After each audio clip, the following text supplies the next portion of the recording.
belaan kakalayaban tengah peting demi neangan isi beteng. Aktivitas budak bujang sapopoe di lembur. Halo guys.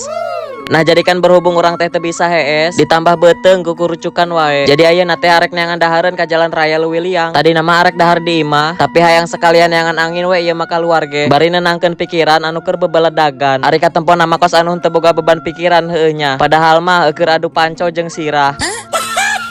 Iya orang keluar imah nate aya meureun jam 2 leuwih mah. Da soalna di jalan oge geus jarempling jeung rarehe. Oke lanjut. Sekalian orang teh arek cerita karena loba nu nanya. Padahal kan maneh teh orang Panoongan Rumpin. Kok asana ka Leuwi Liang wae? Emang teu sieun di jalanna kan jauh. Apalagi kadinya mah jalanna rawan lamun ti peuting mah. Nah sabenerna mah urang teh cicingna henteu keur di Panoongan, tapi di Lembur Jengkol deket perbatasan Leuwi Liang jeung Rumpin. Jadi rada deket ka dieu daripada ka Nyungcung mah. Soalna teu ngalewatan kebon karet lamun ti dieu mah. Da urang ge piraku lamun ti Panoongan mah teu hayang teuing. Jelema gelo anyar meureun. Di Nyungcung oge asal kadaek neangan kadahareun mah. Atuh ieu mah keur cicing di lembur emah heula we. Engke ge aya masana cicing jeung netep di Panoongan. Ayeuna mah ceritana keur ngumbara heula guys. Oke next, ieu urang meuli dahareun teh di hareupeun pasar Leuwi Liang. Lamun teu salah mah ieu doclang deh. Mungkin orang Leuwi Liang mah geus teu aneh kan nu ngaranna doclang mah nya. Soalna ngabadeug di dieu mah anu daragang kos kieu.